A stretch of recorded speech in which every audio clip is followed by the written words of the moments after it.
Hi, my name's Rebecca Hayes, and I am here to tell you about shared reading and how you can implement it in your classroom. So, shared reading, at least in my first grade classroom, this is what it looks like. It probably would look similar in a kindergarten or a second grade classroom as well. Shared reading is different than read aloud because everyone gets their own book. So, each student has their own text. If you're reading a poem, each student has their own sheet of paper, whatever it is that you're reading. Um, like guided reading, students are expected to finger track and keep their eyes on the text. And we're working on those, just holding a book, those basic skills that students need to have for reading. Um, Something that is very unique to shared reading that's interesting to me is that you do need to preview vocabulary in nonfiction texts. That academic vocabulary isn't just going to come to students. They need to preview it, especially for your English language learners. You might hear a lot of people say, well, you need to preview all vocabulary for books. But in shared reading, in fiction text, you're actually going to post view the vocabulary. And all that means is that you're going to look at the vocabulary words after the text has been read. And the reason for that is because fiction texts typically don't have academic vocabulary. And if they don't have academic vocabulary, students should be able to use some context clues to be able to find out the meaning of words. Okay, so something that's very important to go over with students before you begin shared reading is how to finger track and what it is. So I would share something like this with them. Finger tracking is when you follow the words in a book or on a paper with your fingers while you read along. And then I would do it with them. I would practice with them with a book, with a poem, whatever the case may be. Just making sure that they're pointing to the actual words that they're reading and they're not just skimming their lines all across the page. I have seen that happen.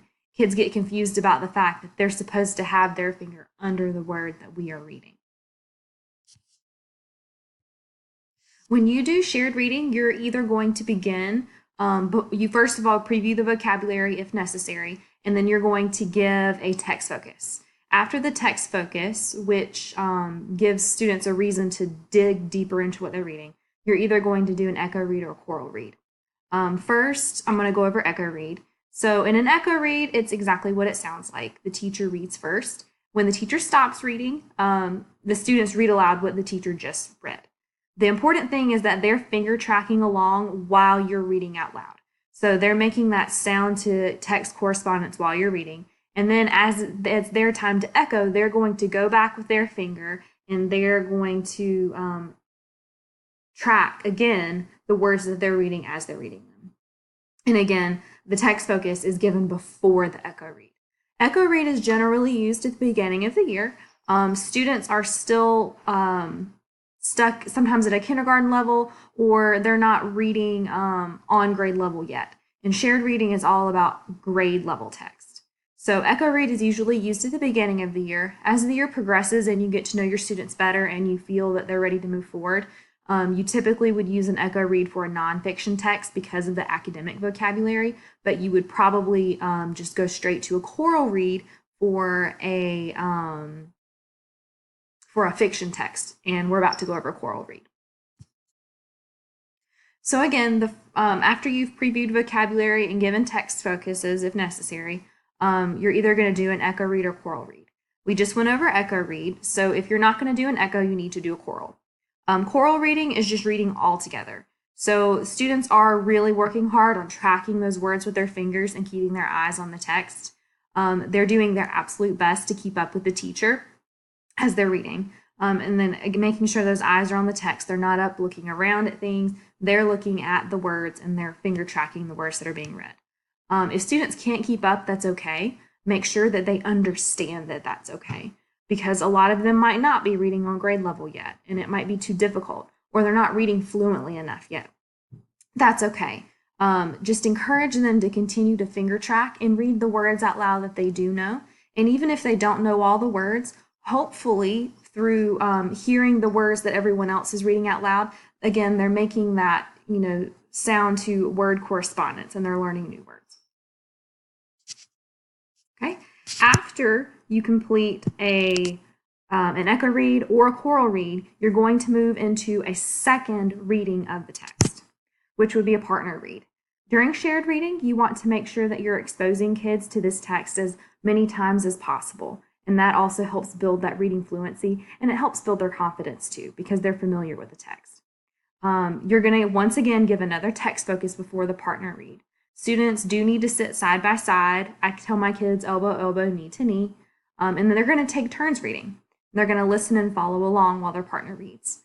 During a partner read, there are two roles. The first role is the reader, and that's the person that's reading. They're finger tracking and reading out loud with expression as much as possible.